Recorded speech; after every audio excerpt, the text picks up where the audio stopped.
อึ้งกันไปตามกัน FC แฟนคลับพอผู้ FC น้องธิดาลาวพากันเฮ็ดได้จังใดภายใน3วันยอดเงินมาลัยที่จะไปจ้างครูภาษาอังกฤษเพื่อโรงเรียนบ้านเกิ้งเพื่อน้องธิดาลาวปัจจุบันนี้ทะลุแล้ว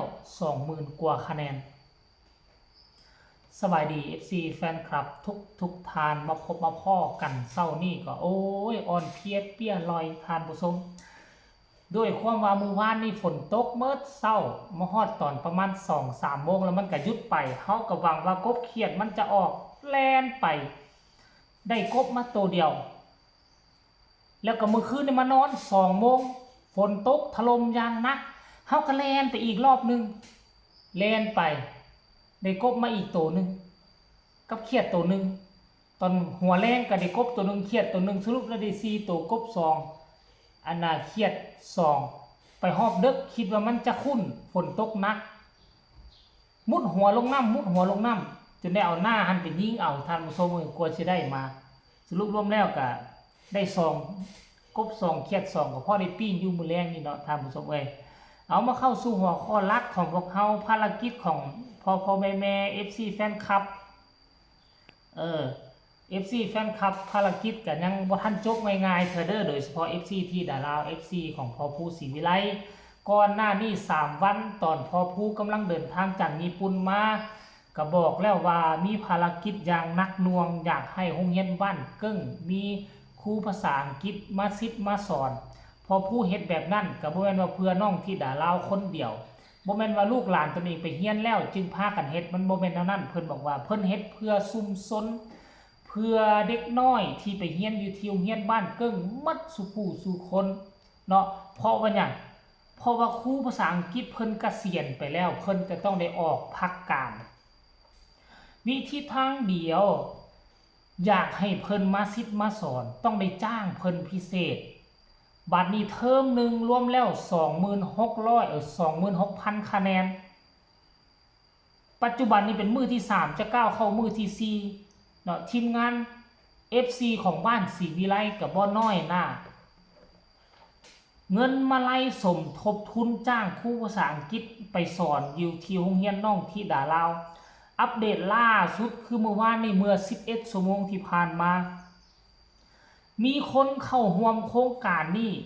67ท่านเนาะ67ท่านตั้งแต่ผู้ละ100ขึ้นไปผู้ละ100จนฮอดผู้ละพัน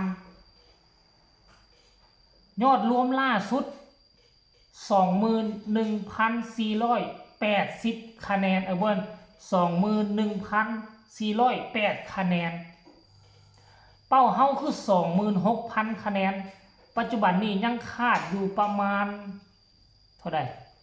4,000 กว่า 4,600 คะแนนเป็นบ่แม่นยังเหลือ 4,600 กว่าคะแนนแล้วพวกเจ้าคาดว่ายังเหลือ 4,000 นี่อีกจักวันมันจึงจะทะลุเป้า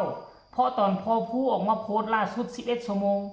ช่วง11 ชั่วโมงนี่มันอาจจะเกิดอีหยังมากมายขึ้นกับงบประมาณตัวนี้เพอนี่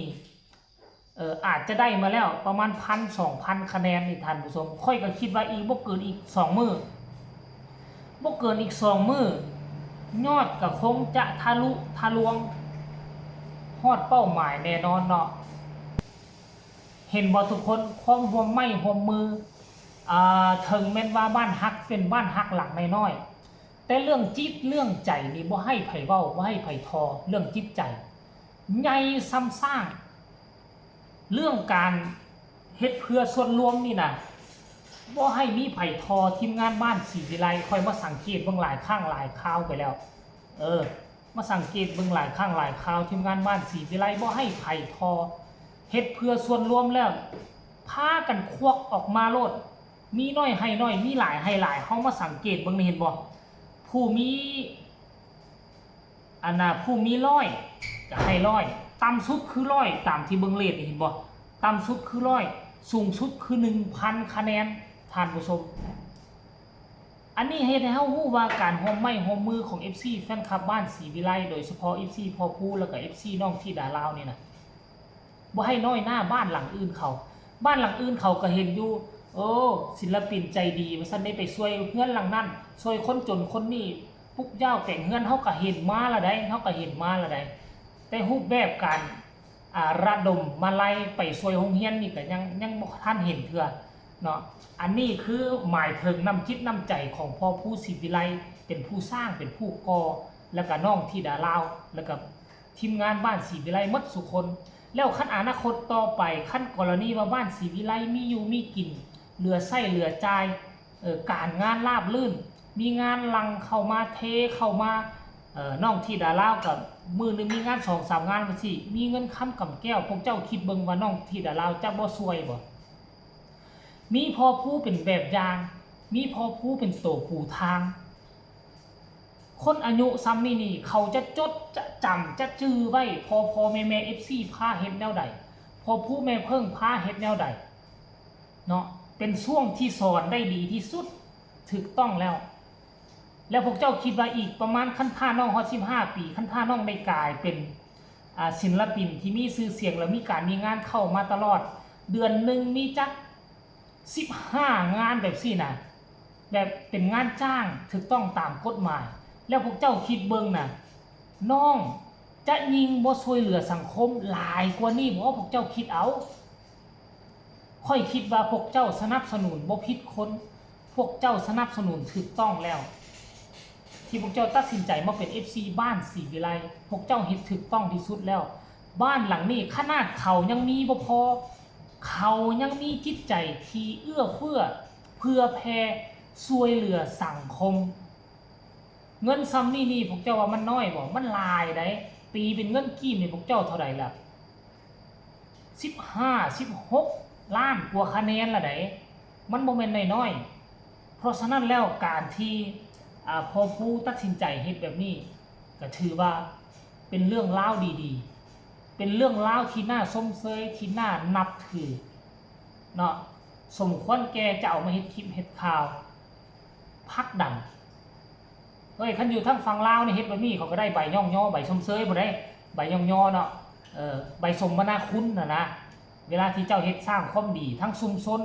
ทั้งผู้ใหญ่บ้านทั้งอำเภอสิก็จะออกใบแบบนี้ให้ได้ทุกคนเอาก็พากันสู้ต่อไปยังเหลืออีกบ่หลายเพียงแต่4,000 กว่าคะแนนค่อยคิดว่า FC บ้านศรีวิไล FC น้องธิดาลาวเฮ็ดได้แน่นอนท่านผู้ชมมันยับจ่อมอเข้ามาแล้วแล้วก็เทอมก็เปิดแล้วเพราะฉะนั้นมันจำเป็นต้องให้มันฮอดแล้วไปทอกให้เพิ่นก็จะมาสอนให้นั่นเองเนาะสำหรับคลิปนี้ก็ฝากฝังเอาไว้สำนี้การอัปเดตยอดมาลัยโฮมแฮงโฮมใจ FC ทั้งใกล้และไกลร่วมใจกันจ้างครูภาษาอังกฤษมาสอนโรงเรียนน้องธิดาลาวก็ฝากฝังเอาไว้อีกคลิปนึงสำนี้ก็แล้วกันท่านผู้ชมเช้านี้ลาท่านผู้ชมไปก่อนสบายดี